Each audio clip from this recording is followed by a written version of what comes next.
Akkam jirtu hojjettoonni sooshaal miidiyaa koo maraan. Amma kanaan gara keessatti akkumaan karaa feesbuukiidhaan maxxansee ture dhugaa jirtu dubbattu yeroo darbe ajandaatu. Sanas immoo gara kanatti fiduu hin barbaanne. Garuu sababii gara sanatti na fudhisneedha. Anda feebii gochuu beekaan innis Yoseefii wajjin waggaa 5 wal jaalladhu. Waggaa 5 keessatti jaalala sobaa namatti dabarsee raawwatee erga adda baanee booddee innis waa'ee isaa irraanfachuudhaaf yaalaan ture. Haa ta'u garuu yeroo garagaraatti bilbilee akka na jaallatu natti maa ture anis dhiisuu hin danda'u naan jedha. Haa ta'u garuu waggaa 5 kan keessatti umurii koos fixee jireenya koos fixee irraa koos haa ta'u garuu yeroo dhiyoodhaas akkuma asirraa ilaalaa jirtu seengarri sababii tokko hawarra biyya alaatti yeroo barri jijjiiramuudhaaf ta'u irraa kaasee bilbilee na jeeqiste irraan kaasuun ture. Amma kirbeeffam dargee tuura akka bilbilaa ture ilaalaa asirraa si beekuutu irra. Haa ta'u garuu masaa kana of irraanfachiisuuf kana yaalu ture. Daakuu fayyifachaa kun garuu maaliif fedha xixiqqaa kuni dhugaa jirudha. Kanatu atti akkan ba'u godhee malee naaffaa gaa'ela namaa akka shayyuu namatu wal jaallataa namatu wal hiisu dhugaan jirta. Kanaafiyyuu amma immoo eengadda viidiyoo isaa amma kaa'een jira. Laafoo anti as baasanii miidiyaa irratti fedha koon alatti viidiyoon irratti hojjetan maqaana balleessan. Isa kanaaf immoo ani humna qabu.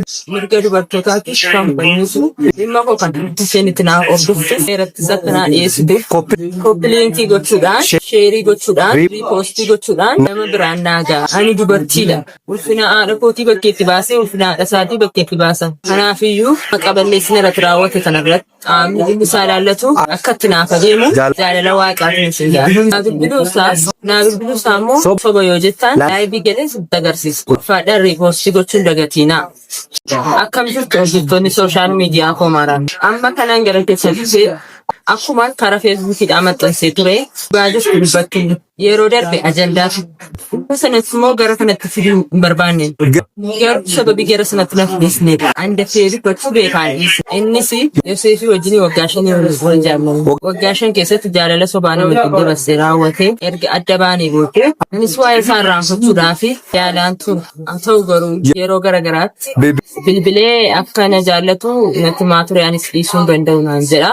Haa ta'u garuu waggaa 5 kan keessatti umurii koos fixee jireenya koos fixee irraa koos haa ta'u garuu yeroo dhiyoodhaas akkuma asirraa ilaalaa jirtu seengarri sababii tokko hawarra biyya alaatti yeroo barri jijjiiramuudhaaf ta'u irraa kaasee bilbilee na jeeqiste irraan kaasuun ture. Amma kirbeeffam dargee tuura akka bilbilaa ture ilaalaa asirraa si beekuutu irra. Haa ta'u garuu masaa kana of irraanfachiisuuf kana yaalu ture. Daakuu fayyifachaa kun garuu maaliif fedha xixiqqaa kuni dhugaa jirudha. Kanatu atti akkan ba'u godhee malee naaffaa gaa'ela namaa akka shayyuu namatu wal jaallataa namatu wal hiisu dhugaan jirta. Kanaafiyyuu amma immoo eengadda viidiyoo isaa amma kaa'een jira.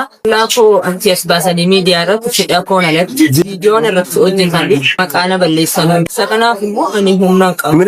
Mirga dubartootaatti kan fannisu dhimma koo kan isheen itti naaf hordofte seeratti sakkanaa dhiyeessite koppiliinkii gochuudhaan sheerii gochuudhaan riipoostii gochuudhaan nama biraan naagaa. Ani dubartiidha. Ulfina haadha kootii bakkeetti baasee ulfina haadha isaatii bakkeetti baasan. Kanaafiyyuu maqa balleessina irratti raawwate kana biratti qaamni dhimmi isaa ilaallatu akka itti naaf adeemu jaalala waaqaatiin isin gaafata.